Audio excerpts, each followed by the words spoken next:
नमस्कार. एक प्रश्न आहे. गाणं ऐकताना कधी अंगावर काटा आलाय, म्हणजे एकदम शहारा येतो, असं झालंय कधी? आज आपण मेंदूच्या ह्याच एका इंटरेस्टिंग वैज्ञानिक गुपिताबद्दल बोलणार आहोत. जरा इमॅजिन करा, कानात हेडफोन्स आहेत आणि आपलं सगळ्यात आवडतं गाणं सुरू आहे आणि गाता गाता गायक एकदम असा उंच स्वर लावतो आणि त्याच क्षणी पाठीतून अशी एक थंडगार लहर सळसळत जाते, नाही का?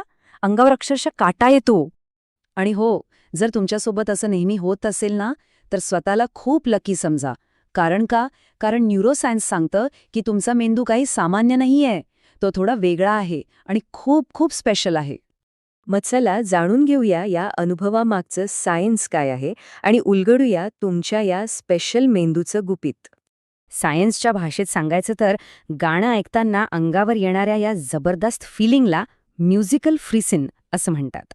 खरं तर काही लोक ह्याला स्किन ऑर्गॅझम असंही म्हणतात, कारण ही एक अशी सुखद म्हणजे प्लेजरेबल शारीरिक आणि मानसिक रिॲक्शन आहे जी आपला मेंदू गाण्याच्या सुरांना देतो.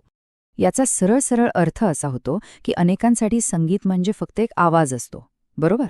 पण ज्यांना फ्रिसनचा अनुभव येतो त्यांच्यासाठी ते एक खोल भावना आहे. म्हणजे त्यांचा मेंदू गाणं फक्त ऐकत नाही, तर त्यावर शारीरिक प्रतिक्रिया देऊन ते अक्षरशः जगतो, अनुभवतो.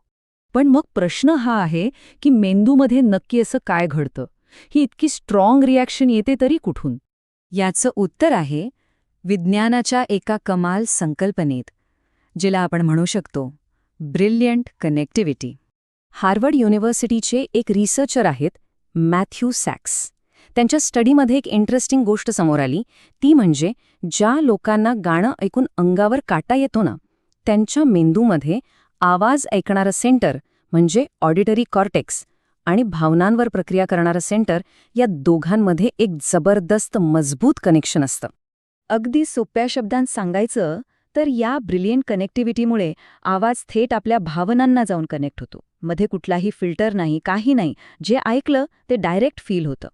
आणि हे कनेक्शन आपल्या भारतीय संगीतात तर अगदी ठळकपणे जाणवतं, नाही का?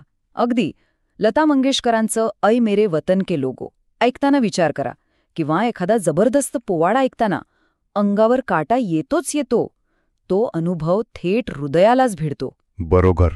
आणि मग आर रेहमानचा तो म्युझिक स्कोअर असो किंवा अरिजित सिंगचा तो हाय पिच सूर, हे सगळं त्याच स्ट्रॉंग न्यूरल कनेक्टिव्हिटीचं तो उदाहरण आहे. म्हणजे बघा, ही फक्त एक फिजिकल रिॲक्शन नाहीये, ही तर तुमची एक इमोशनल सुपर पॉवर आहे. आणि आता आपण बघूया की हा सुपर पॉवरचा तुमच्या पर्सनॅलिटीवर काय परिणाम होतो. ओके, तर ही सुपर पॉवर तुमच्याबद्दल 3 खास गोष्टी सांगते. पहिली, तुमच्यात इमोशनल डेप्थ म्हणजे भावनिक खोली खूप जास्त आहे.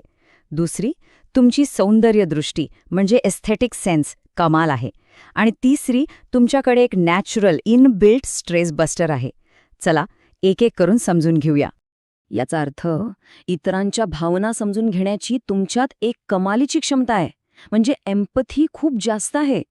इतकंच नाही तर निसर्गातलं, कलेतलं किंवा कवितेमधलं जे छोटंसं सुंदर काहीतरी असतं ना, ते बरोबर तुमच्या नजरेत येतं. ते सौंदर्य टिपण्यात तुमचा हात कोणीच धरू शकत नाही. आणि आता येतो सगळ्यात महत्त्वाचा मुद्दा. तुमच्याकडे स्ट्रेस कमी करण्यासाठी एक भारी टूल आहे, जे तुमच्या आतच आहे. जेव्हा कधी स्ट्रेसमध्ये असाल किंवा खूप लो वाटत असेल, तेव्हा ही तुमची सुपर पॉवर वापरा. जास्त काही नाही, फक्त त्या गाण्यांची एक स्पेशल प्लेलिस्ट तयार करा, जी ऐकल्यावर तुम्हाला हमखास अंगावर काटा येतो. कारण होतं काय की जेव्हा तुम्ही ही गाणी ऐकता तेव्हा मेंदूत डोपामिन नावाचं हॅपी केमिकल रिलीज होतं आणि तुम्हाला एकदम छान आनंदी वाटायला लागतं. हा तुमचा स्वतःचा नॅचरल डोपामिन डोस आहे, जो तुमचा स्ट्रेस फक्त काही सेकंदात दूर करू शकतो. तर पुढच्या वेळी जेव्हा गाणं ऐकून अंगावर काटा येईल ना, तेव्हा लक्षात ठेवा, हे तुमच्या एका प्रगल्भ, संवेदनशील आणि सुंदर मेंदूचं लक्षण आहे. आणि हेच तर सार आहे की ज्या माणसाला संगीताचे सूर आतपर्यंत जाऊन भिडतात, तो माणूस खऱ्या अर्थाने जिवंत असतो.